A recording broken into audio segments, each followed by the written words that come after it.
Dnes se mrkneme na šampiony, kteří zešíleli. Někteří tím nejhorším možným způsobem a jiní zase svým vlastním. Tohle je můj vlastní výběr 10 šampionů, takže to prosím berte v potaz. Aktivuj si prosím zvoneček, protože náš kanál dost umírá a neměli bychom radost, kdyby jsme museli kanál ukončit. Díky. Aatroxův meč je vězením, ve kterém se jeho vědomí dusilo v nekonečné temnotě a vzalo mu možnost zemřít. Tohle je náhled do jeho mysli. Temnota. Nemohu se nadechnout a to mě zžírá. Ta prázdnota, kterou mám v plicích a hrdle, jako bych přestal uprostřed nádechu a nechal své plíce krutě čekat. S otevřenými ústy, dutým hrdlem, neschopný do sebe nasát vzduch. Má hruď, to příšerné napětí v hrudníku. Končetiny a svaly se odmítají hýbat. Nemohu dýchat. Dusím se. Tlak stoupá. Ta nehybnost se mi šíří do hrudi a údů. Chci křičet, rozsápat si obličej, kvílet, ale jsem v pasti. Nemohu se hýbat. Temnota. Nesmím zapomenout. Ta bitva.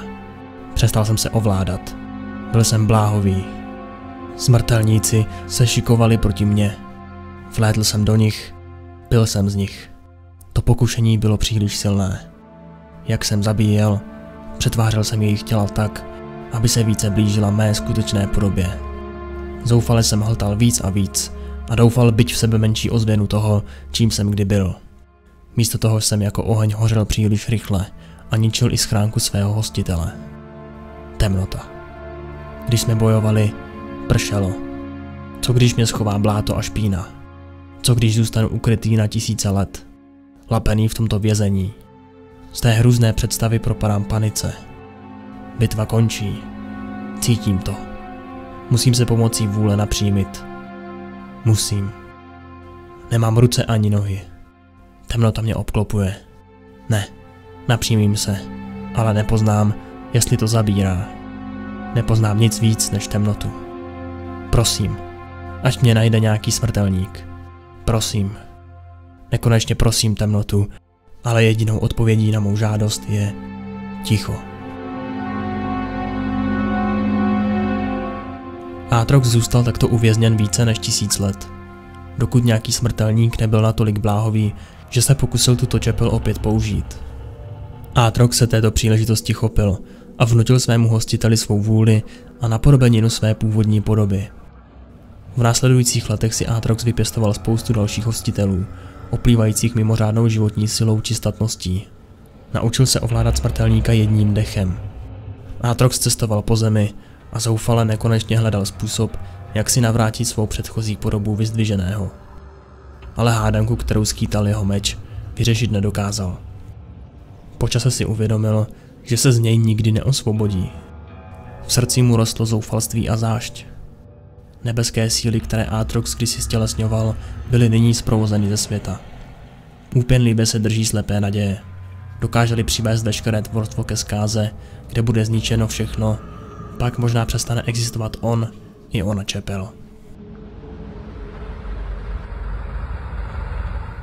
Když černá růže přivedla Siona zpět k životu, krvavá magie stojící za jeho oživením jeho mysl rychle zalela zběsilou zuřivostí. Tady je menší náhled do jeho hlavy. Krev. Chtít. Bolest. Potřebovat. Blízko. Blížit se. Řetězi pryč. Volný. Zabít. Na dosah. Ano. Zemři. Zemři. Pryč. Moc rychle. Žádný boj. Víc. Chci víc. Hlas neznám. Vidím ho. Velký generál. Můj generál. Vede. Jdu za ním. Pochodujeme. Kam? Měl bych vědět. Nevzpomínám si. Tak dlouho. Jsem už neokusil vítězství. Vojenský vůz se kolébá. Natřásá se. Těsná klec. Zbytečný rituál. Čekání. k zešílení. Přidejte, hlupáci! Tamhle, praporce, Demáciané a jejich hradby, zbabělci, jejich brána se rozpadne, představa masakru uklidňuje, žádné známé tváře, bezvýznamní pro mě i pro dějiny. Kleť se otvírá, konečně, už žádné čekání, cítím jejich strach. Do boje! Do boje! Kdeže jsem? V zajetí? V koci jako nějaký pes? Jak se to stalo? Došlo k bitvě. Rabování pevnosti. Pak jen ticho. Přepadli nás? Nevzpomínám si. Zranili mě. Cítím rozšklebenou ránu, ale žádnou bolest. Mysleli si, že jsem mrtvý. A teď jsem jejich trumf. Osud se směje. Mě nikdo v kleci neudrží. Budou litovat, že mě zajali. Vzpomínám si na svůj vrcholný okamžik. Držel jsem krále za hrdlo a ve svých pevně sevřených prstech jsem cítil poslední úder jeho srdce. Nevzpomínám si, že bych kdy ruku uvolnil. Ten pahýl nebolí. Té železné boty si skoro nevšímám. Je pokrytá rzí. Kdy jsem o tu nohu přišel? Stále cítím krev. Bitva.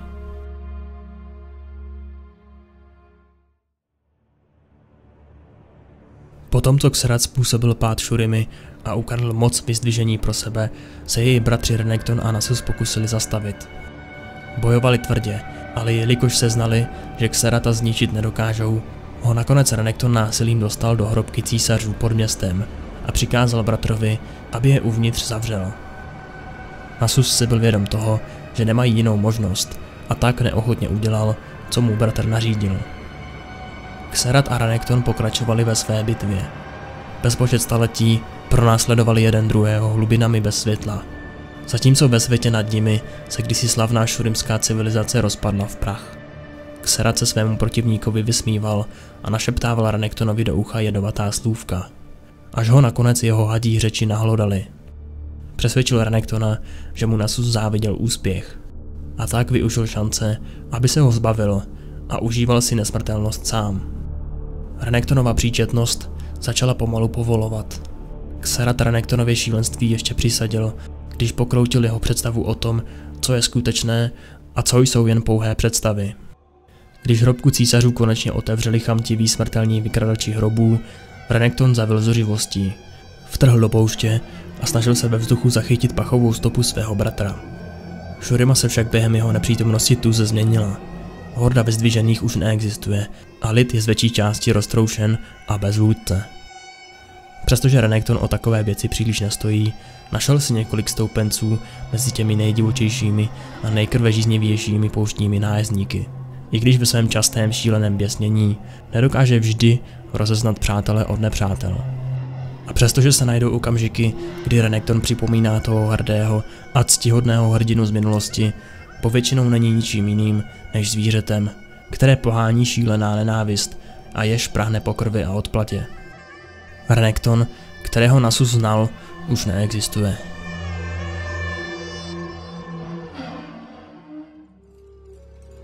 Warwick si už jen stěží dokáže vybavit jakoukoliv vzpomínku ze své minulosti.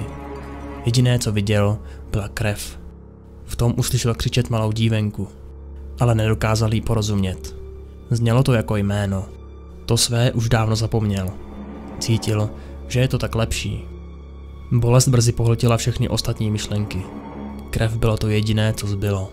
Ale i přesto, že se po čase oddal té bestii, začaly jej pronásledovat náznaky minulosti.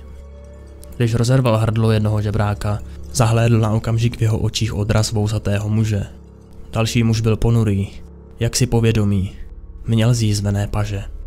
Když se někdy v postranních uličkách krmil na zatoulaných výtržnících z gangu, odrazy dýk mu připomněli starou čepel pokrytou krví. Krví, jež odkapávala na jeho dlaně. A z jeho dlaní na všechno, čeho se dotkl. Občas si vzpomněl na tu dívenku. Ale pořád tam byla krev. Uvědomil si, že tam byla vždycky a on nemůže udělat nic pro to, aby ji smyl. Zanechal za sebou tolik jízev. I kdyby na svou minulost zapomněl, město si to bude pamatovat. Když zíral do očí zaunských kriminálníků, vůdců gangů, vrahounů a zlodějů, viděl sám sebe. Komora na jeho hřbetě ho zaplnila nenávistí. Jedné noci Warwick narazí na skupinu kriminálníků, kteří přepadnou dívku. Dívka zakřičí, když ji jeden z nich drsně popadne. Šarvátka, zalesknutí oceli a potom krev. Její pach mě rozlítí. Komora na mém hřbetu začne pumpovat. Jsem ztracen. Temnotu naplní mé zavití. Vyrazím vpřed a snažím se na toho syčáka zaměřit. Seknu do něj a zdi uličky se orosí rudými kapkami. Skácí se na dlažbu. Kde je ta dívenka? V té vřavě jsem ztratil přehled. Obklíčen. Dýky bodají jako nemotorné tesáky. Kovové drápy sekají kolem. Čelisti koušou a kosti praskají i s brněním. Cítím v tlamě krev, ale to není vše. Už ji vidím. Jeden z nich stojí nad dívkou s připravenou kudlou. Můžu ho zastavit. Ale stroj se znovu rozpumpuje a do končetin se mi vlije síla. Má mysl je v rudé mlze. Všechno je rozmazané. Všechno je zapomenuté. Všechno je krev. Nevím, jestli jsem tu dívenku zachránil. Nevím, jestli jsem ji zabil. Když zbytek přeživších mizí ve tmě, ještě pořád přežvikují kusy masa.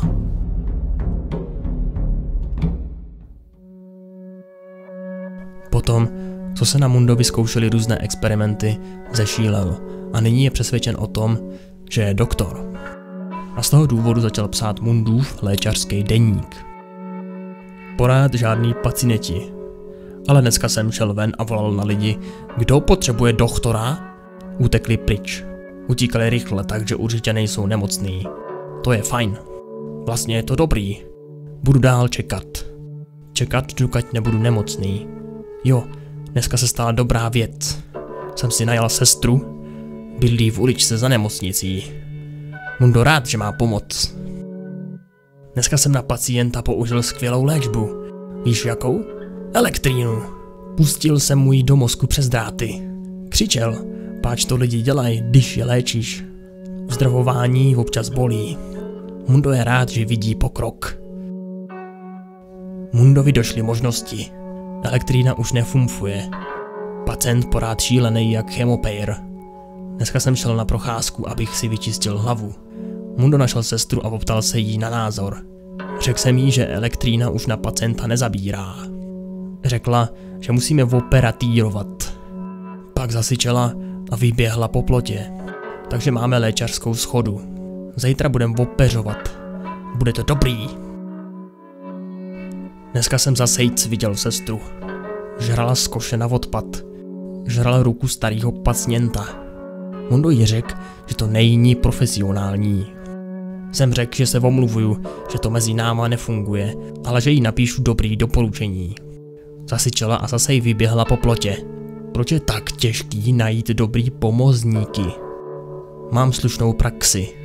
Starám se o pacienty. Chci toho snad po zaměstnancích tak moc? Mundo myšluje, že ne. Jendou si najdu sestru, co bude mít ráda pacienty, stejně jako Mundo. Jendou.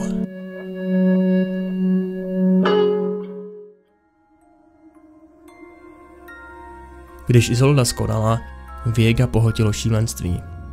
Jeho pátrání po protijedu začalo být zoufale šílené. Jelikož nebyl schopen smířit se smrtí své ženy, obětoval každý poklad v království, každý kousíček bohatství na to, aby se mu vrátila.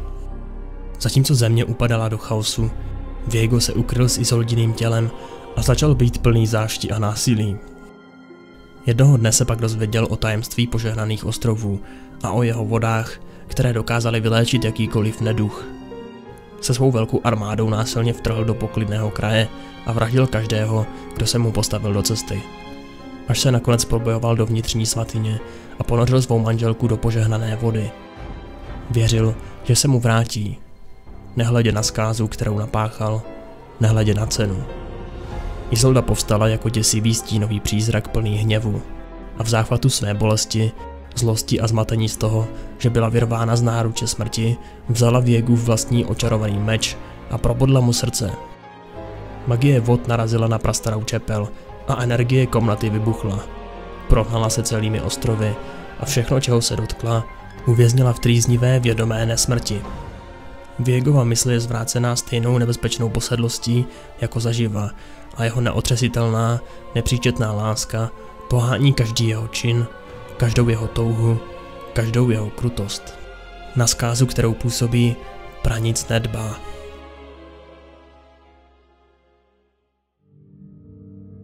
Kartus se narodil ve špinavé chudinské čtvrti, tísnící se za zdmi noxijského hlavního města.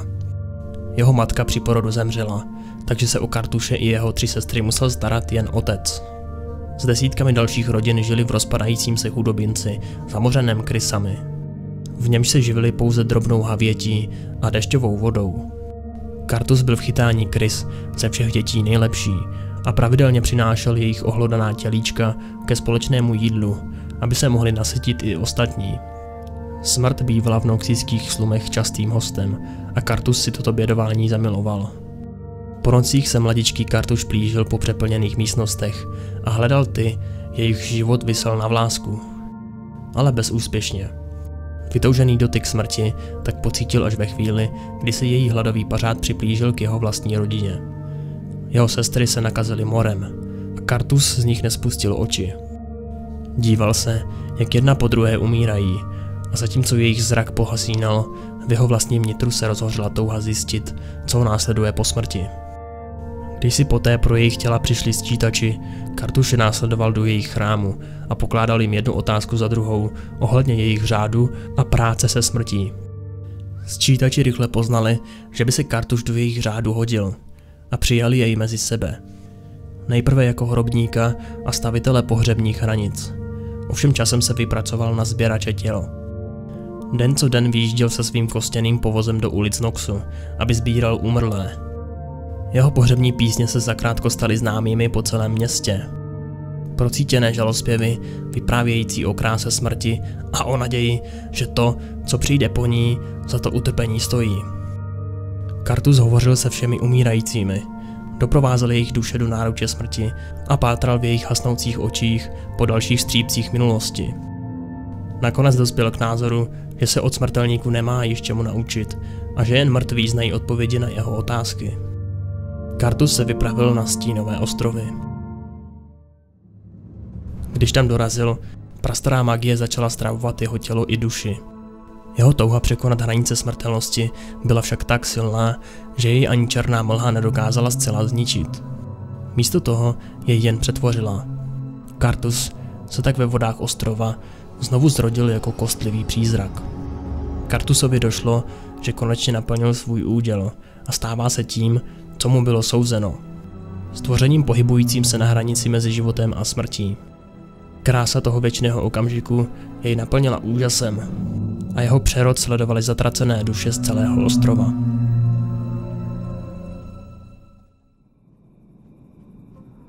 Tajemný mák jménem Rice v jistém mladíkovi jménem Keegan Road spatřil potenciál a přijal ho za učedníka. Zaučování Keegana ale bohužel hrálo vedle Riceova původního poslání vždy vedlejší roli. Už dlouho se snažil najít a ukrýt moc, která by mohla zničit celou Runeterru. Legendární runy světa. Když jeden takový úlomek vypátrali, Keegan čelil stejnému zoufalému pokušení, které už tolik lidí před ním dohnalo k šílenství. Runy byly zdrojem veškeré magie na světě a on se navzdory varování svého mistra rozhodl uchvátit tuto moc pro sebe. Rice byl nucen poraženě sledovat, jak surová magie spaluje jeho učedníka a naprosto pohlcuje Keeganovu duši. Tvor, který se během onoho okamžiku zrodil, už nebyl onen mladík, kterého Rice ve sněhu zachránil, ani freljordský mák, jehož začal považovat za svého přítele. Brent proklínaje svého mistra a všechno živé, co se kdy připlete mezi něj a runy světa, švihl magickými plameny a Rice si sotva zachránil holý život.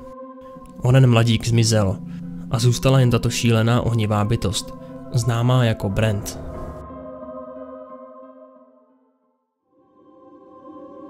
Urgota poslal Noxus na misi do Zaunu. Příliš pozdě si ale uvědomil, že to byla jen zástěrka proto, aby se ho zbavili. A tak ho zotročili v Zaunském dole, kde čekal na smrt, než ho navštívila správkyně dolů. Bývalého popravčího ovládl strach, že jej správkyně zlomí. Ovšem jak se barončina Chapel zarývala do jeho těla, Urgot si uvědomil, že jeho tělo je už dávno stravováno agónií mnohem silnější, než jakou mu voz kdy mohla způsobit. V kopce získal sílu, o které se mu jako katovi ani nesnilo. Oním tajemstvím Zaunu byla bolest. Jeho smích vyhnal voz zpátky na povrch a v hlubinách se rozmohla anarchie.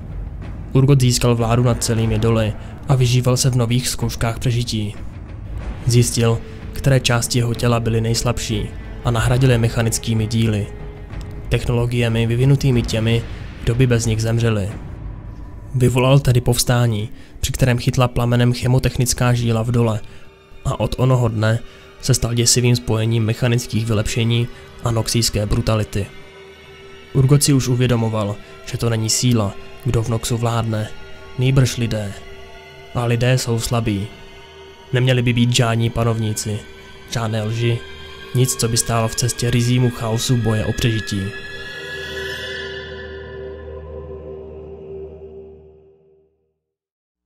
V příběhu Jinx jsou popsány její útoky na město Piltover, vtípky na adresu Vi, anebo to, jak vykradla banku. A celkově její řádění vůči Piltoveru, které nezná hranic. Všichni víme, že je šílená. V jejím příběhu se to ale nijak nepopisuje. Zatímco většina nevidí v Jinx nic víc než šílenou ženskou s arzenálem nebezpečných zbraní, pár lidí si ji pamatuje jako relativně nevinnou dívku ze Zaunu. Technického koumáka s velkými nápady, který nikdy nikam pořádně nezapadal. Nikdo s jistotou neví, co se této milé dívence stalo, že se proměnila v tak nepředvídatelnou slečinku se zálibou v neřízené destrukci. Ale jakmile Jinx vtrhla na scénu Piltoveru, její jedinečný talent pro rozsévání anarchie vstoupil okamžitě do legend. Dnes už s klidem můžeme říci, co přesně se Jinx stalo, protože to bylo ukázáno v Arcaneu. I když to už je rok od vydání seriálu, tak to nechci lidem, kteří to ještě neviděli, spoilovat. Takže vám jen můžu doporučit se na to mrknout. Další šampioni, kteří by se také dali označit jako šílení, jsou třeba Gnar, Kled, asi i Thresh a v podstatě jakýkoliv šampion ze Stínových ostrovů. Svým způsobem i Kassadin je trochu šílenec, Malzahar celkem taky. Pak dále ještě Kayle, Ziggs nebo Zoe můžou být taky svým způsobem celkem šílení. Berte tedy tohle video jako můj vlastní výběr top 10 šílených šampionů. Samozřejmě zanechte like a odběr, aby nám kanál nezdechnul. Čus. Děkujeme všem, kteří podporují náš kanál. Bez vás by to nebylo možné. Nově také máme na kanále členství za nějakou tu minimální kačku. Pokud bys ale chtěl nějaké ty našlápnuté výhody, tak je Patreon rozhodně lepší. Každopádně oboje nám nesmírně pomáhá a každá koruna se počítá. Děkujeme.